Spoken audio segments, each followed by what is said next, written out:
I made my Big Bang video, I've been getting an increased amount of messages from Muslims. And no, they are not death threats or any kind of aggressive or insulting messages this time.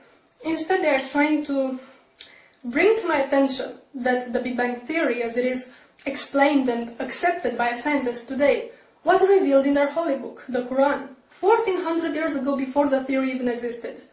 And they argue this by bringing certain verses in the Qur'an which, interpreted correctly, they say, clearly describe the Big Bang cosmological model.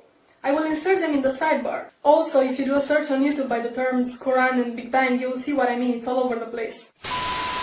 Now, I'm not gonna argue and dissect them simply because, well, one, my arguments would just basically say, yo, look, them verses have nothing to do with the Big Bang.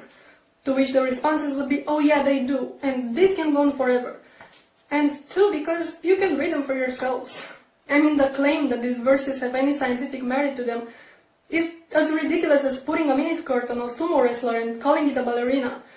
No, it's just wrong. So instead I'm just gonna ask one question to the Muslims making this claim. And not just this claim, because you see, while most Christian creationists try to negate science altogether, going, evolution? Where? Big Bang? Never happened. But no, Muslims have a different approach. They go, it's all here in my book, man. See this verse here? This is what it really means. You got pawned, motherfucker. Allahu Akbar.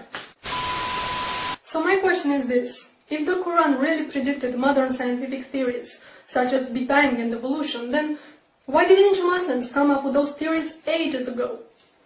If all those things were revealed in your holy book 1400 years ago, it means that you had 1400 years at your disposal to explain to us infidel fools how things really work. But you didn't, did you? It was only after the Big Bang theory was worldwide accepted by the scientific community that you decided to claim, well, Allah said it first. And same goes with evolution. So, why? I'm just asking. You know, there's something really bugging me, and it always annoys me on some level, but it just seems to annoy me more and more is how religious sensitive we are. And especially when it comes to Islam. I'm sure you remember when Western Standard magazine published those cartoons, those Muhammad cartoons, that all hell went loose. And the publisher of the magazine was interrogated by the Canadian Human Rights Committee because he disrespected this holy religion that doesn't even know the meaning of human rights. It's sadly ironic. And this wasn't an isolated case. The same thing happened to Maclean magazine, I think it was, in 2008. Or the movie Fitna, which got banned. And the filmmaker was prosecuted and investigated and banned from entering the UK. All this while he was under constant death threats from Muslim extremists who were offended that he portrayed Islam as being violent. Again, the irony. And what annoys me even more is the converts. The people who weren't indoctrinated into this religion from childhood, but grew up exposed to human rights values. For now to convert to Islam and come preach how wonderful and sciencey and peaceful it is. The religion of peace that punishes apostasy with death.